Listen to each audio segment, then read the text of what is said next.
याद रखें, अगर आपकी उम्र 30 वर्ष या 30 से अधिक है तो आप अपना ब्लड प्रेशर, ब्लड शुगर की जांच हर वर्ष अवश्य कराएं। रोजाना 30 से 40 मिनट सैर, व्यायाम, योगा अवश्य करें। रोजाना मौसमी फल और हरी सब्जियों का सेवन करें। सिगरेट, शराब, तंबाकू के सेवन से बचें। ज्यादा नमक एवं तली हुई चीजों का सेवन न करें। हाई बीपी और शुगर के मरीज अपने बीपी व ब्लड शुगर लेवल कंट्रोल जानने के लिए रेगुलर टेस्ट करवाएं एवं नियमित दवाई लें। अधिक जानकारी के लिए अपने नजदीकी स्वास्थ्य केंद्र से संपर्क करें। राष्ट्रीय स्वास्थ्य मिशन, स्वास्थ्य विभाग, हरियाणा द्वारा जनहित में जारी।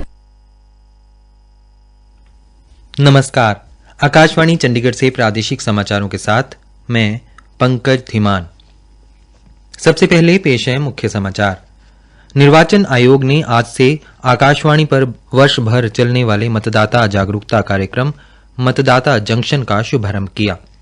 भारत निर्वाचन आयोग ने हरियाणा सहित 7 राज्यों में विधानसभा क्षेत्रों की रिक्त सीटों के लिए आज उपचुनाव की घोषणा की, जिसमें हरियाणा की आदमपुर विधानसभा सीट भी शामिल है।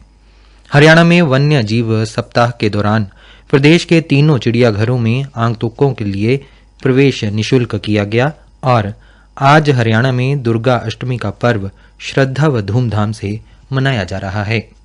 अब समाचार विस्तार से। निर्वाचन आयोग ने आज से आकाशवाणी पर वर्ष भर चलने वाले मतदाता जागरूकता कार्यक्रम मतदाता जंक्शन का शुभारंभ कर दिया है। इस कार्यक्रम के अंतर्गत 52 कड़ियां होंगी और प्रत्येक की अवधि 15 मिनट की होगी।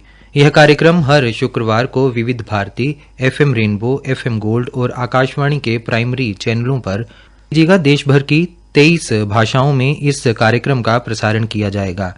मुख्य निर्वाचन आयोग राजीव कुमार ने आज नई दिल्ली में निर्वाचन आयुक्त अनूप चंद्र पांडे, प्रसार भारती के मुख्य कार्यकारी अधिकारी मयंक कुमार अग्रवाल की उपस्थिति में इस कार्यक्रम का शुभारंभ किया।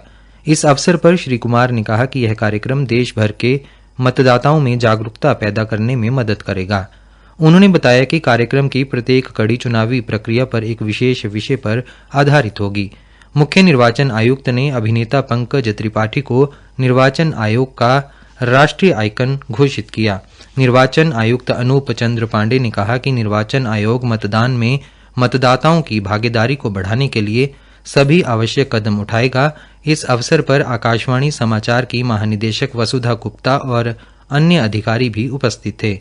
इस साप्ताहिक कार्यक्रम में मतदाताओं से संबंधित सभी पहलुओं की जानकारी शामिल की जाएगी और प्रत्येक शुक्रवार को आकाशवाणी के समूचे नेटवर्क पर इसका प्रसारण किया जाएगा। भारत निर्वाचन आयोग ने हरियाणा सहित 7 राज्यों में विधानसभा निर्वाचन क्षेत्र में रिक्ति को भरने के लिए आज उपचुनाव की घोषणा कर दी है। हरियाणा में आदमपुर विधानसभा निर्वाचन क्षेत्र भी इस सूची में शामिल है। उपचुनाव की घोषणा होते ही तुरंत प्रभाव से आचार संहिता लागू हो गई है। मतदान 3 नवंबर को होगा। आयोग द्वारा कार्यक्रम अनुसार 7 अक्टूबर को अधिसूचना जारी की जाएगी। नामांकन भरने की अंतिम तिथि 14 अक्टूबर है, जबकि नामांकन की जांच 15 अक्टूबर को होगी। उम्मीदवारों द्वारा 17 अक्टूबर तक नामांकन पत्र वापस लिए जा सकते हैं। 3 नवंबर को मतदान होगा, जबकि 6 नवंबर को मतगणना की जाएगी। आयोग ने उपचुनाव में सभी मतदान केंद्रों पर ईवीएम और वीवीपैट का उपयोग करने का निर्णय लिया है। उपचुनाव में मतदान के समय मतदाता की पहचान अनिवार्य होगी। मतदाता फोटो पहचान पत्र मतदाता की पहचान के लिए मुख्य दस्तावेज होगा। हालांकि मतदाता अपनी पहचान के लिए आयोग द्वारा निर्दिष्ट वैकल्पिक फोटो पहचान दस्तावेजों में से एक दस्तावेज को भी प्रस्तुत कर सकता है। सरकार ने आज मीडिया की उन खबरों को खारिज किया है जिसमें यह कहा गया है कि सरकार अल्पसंख्यक मामले मंत्रालय को खत्म करने जा रही है या इसका सामाजिक न्याय तथा सशक्तिकरण मंत्रालय के साथ विलय कर रही है। एक ट्वीट में पत्र सूचना कार्यालय ने इस दावे को फर्जी करार दिया है। ये भी कहा गया है कि ऐसा कोई भी प्रस्ताव विचाराधीन नहीं है। केंद्रीय कार्मिक, लोक शिकायत और पेंशन राज्य मंत्री डॉक्टर जितेंद्र सिंह ने लोक प्रशासन 2022 में बेहतरीन सेवाएं देने के लिए प्रधानमंत्री पुरस्कार के लिए वेब पोर्टल की शुरुआत की। पोर्टल www.pmawards.gov.in आज दिल्ली में शुरू किया गया। प्रधानमंत्री पुरस्कार के लिए वेब पोर्टल पर पंजीकरण आज से शुरू हो गया है तथा इस वर्ष 28 नवंबर तक आवेदन जमा किए जा सकेंगे। इस अवसर पर बोलते हुए डॉ सिंह ने कहा कि 2014 के बाद से प्रधानमंत्री उत्कृष्ट पुरस्कार की पूरी अवधारणा और प्रारूप में क्रांतिकारी बदलाव आया है। हरियाणा के मुख्यमंत्री मनोहर लाल के निर्देश पर वन्य जीव सप्ताह में हरियाणा के सभी चिड़ियाघरों में आगंतुकों के लिए प्रवेश निशुल्क कर दिया है। इसके पीछे उद्देश्य 2 अक्टूबर से 8 अक्टूबर तक चल रहे वन्य जीव सप्ताह के दौरान ज्यादा से ज्यादा बच्चों को चिड़ियाघर दिखाने के लिए प्रोत्साहन देना है। एक सरकारी प्रवक्ता ने जानकारी देते हुए बताया कि प्रदेश के साथ साथ देश भर में वन्य जीव सप्ताह मनाया जा रहा है।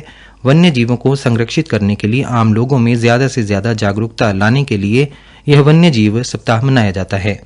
इसी के मद्देनजर प्रदेश के तीनों चिड़ियाघरों में प्रवेश निशुल्क कर दिया गया है।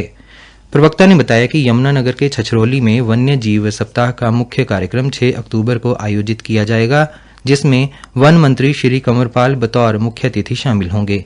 इस सप्ताह के दौरान लोगों को ज्यादा से ज्यादा पौधारोपण करने और वन्य जीवों को संरक्षित करने के लिए जागरूक किया जाएगा। प्रवक्ता ने यह भी बताया कि वन्य जीव सप्ताह में बच्चों को वन्य जीव संरक्षण के प्रति जागरूक करने के लिए हर जिले में वन्य जीवों से जुड़े विषयों पर पेंटिंग प्रतियोगिताओं का आयोजन किया जाएगा। प्रादेशिक समाचार आकाशवाणी चंडीगढ़ से प्रसारित किए जा रहे हैं। हरियाणा के मुख्य सचिव संजीव कौशल ने पंचकूला में प्रदेशवासियों को नवरात्रों की बधाई व शुभकामनाएं देते हुए कहा कि राज्य सरकार किसानों के लिए पूरी तरह से समर्पित है। धान की फसल की खरीद के पुख्ता इंतजाम किए गए हैं। उन्होंने कहा कि धान की खरीद के लिए मंडियों में सभी आवश्यक प्रबंध किए गए हैं। प्रदेश में धान की खरीद 1 अक्टूबर से आरंभ हो चुकी है। उन्होंने कहा कि मंडियों में समुचित साफ सफाई की व्यवस्था भी की गई है और यहां आने वाले किसानों के लिए अटल योजना के तहत रियायती दरों पर पौष्टिक भोजन की व्यवस्था की गई है। उन्होंने कहा कि सरकार द्वारा भंडारण का इंतजाम भी किया गया है। मुख्य सचिव ने कहा कि फसल की खरीद को व्यवस्थित तरीके से करने के लिए हर जिले में अतिरिक्त मुख्य सचिव स्तर के अधिकारियों की ड्यूटी लगाई गई है। ये अधिकारी अपने अपने संबंधित जिलों में कम से कम 3 दौरे करेंगे ताकि किसानों को किसी प्रकार की समस्या पेश न आए। आज हरियाणा में दुर्गा अष्टमी का पर्व श्रद्धा व धूमधाम से मनाया जा रहा है। प्रदेश के विभिन्न हिस्सों में मंदिरों में पूजा अर्चना और माता के दर्शनों के लिए दिन भर भक्तों की भीड़ उमड़ी रही। यमुनानगर में सुबह से ही श्री देवी भवन मंदिर, जगाधरी श्री संतोषी मां सिद्धपीठ व अन्य मंदिरों में श्रद्धालुओं का पहुंचना लगातार जारी है। वहीं आज कंजकों की पूजा व कर श्रद्धालुओं ने व्रत खोला। हरियाणा के विकास एवं पंचायत मंत्री देवेंद्र बबली ने अपनी धर्मपत्नी सुनीता सहित आज दुर्गा अष्टमी के अवसर पर पंचकूला में श्री माता मनसा देवी मंदिर में पूजा अर्चना की और महामाई का आशीर्वाद लिया। इस अवसर पर उन्होंने देश व प्रदेश की सुख समृद्धि की कामना की। हरियाणा के मुख्य सचिव संजीव कौशल ने भी अपनी धर्मपत्नी नमिता कौशल के साथ दुर्गा अष्टमी के पावन अवसर पर माता मनसा देवी मंदिर में माथा टेका और विधिवत पूजा अर्चना कर माता का आशीर्वाद ग्रहण किया। इस मौके पर उपायुक्त एवं श्री माता मनसा देवी पूजा स्थल बोर्ड के मुख्य प्रशासक श्री महावीर कौशिक ने मुख्य सचिव को माता मनसा देवी का चित्र भेंट किया। पानीपत में भी श्रद्धालुओं ने भारी संख्या में पहुंचकर दुर्गा माता की पूजा करके सभी की मंगल कामना की। इसी तरह फरीदाबाद में तिकोना पार्क स्थित महारानी वैष्णो देवी मंदिर में सुबह से ही दर्शनों के लिए श्रद्धालुओं की भीड़ लगी रही। कैथल उपायुक्त डॉ संगीता तित्रवाल ने आज कृषि विभाग द्वारा तैयार किए गए प्रचार वाहनों को झंडी दिखाकर रवाना किया। मीडिया से बातचीत में उपायुक्त ने कहा कि धान की कटाई के बाद फाना प्रबंधन की ओर विशेष ध्यान देने की जरूरत है। कैथल जिला विधिक सेवाएं प्राधिकरण के सचिव एवं मुख्य न्यायिक दंडाधिकारी दानिश गुप्ता ने आज बताया कि आजादी का अमृत महोत्सव के तहत राष्ट्रीय विधिक सेवा प्राधिकरण एवं हरियाणा राज्य विधिक सेवा प्राधिकरण की ओर से 12 नवंबर को न्यायिक परिसर कैथल में राष्ट्रीय लोक अदालत का आयोजन किया जाएगा। मुख्य समाचार एक बार फिर। निर्वाचन आयोग ने आज से आकाशवाणी पर वर्ष भर चलने वाले मतदाता जागरूकता कार्यक्रम मतदाता जंक्शन का शुभारंभ किया और आज हरियाणा में दुर्गा अष्टमी का पर्व श्रद्धा व धूमधाम से मनाया जा रहा है। प्रादेशिक समाचार समाप्त हुए।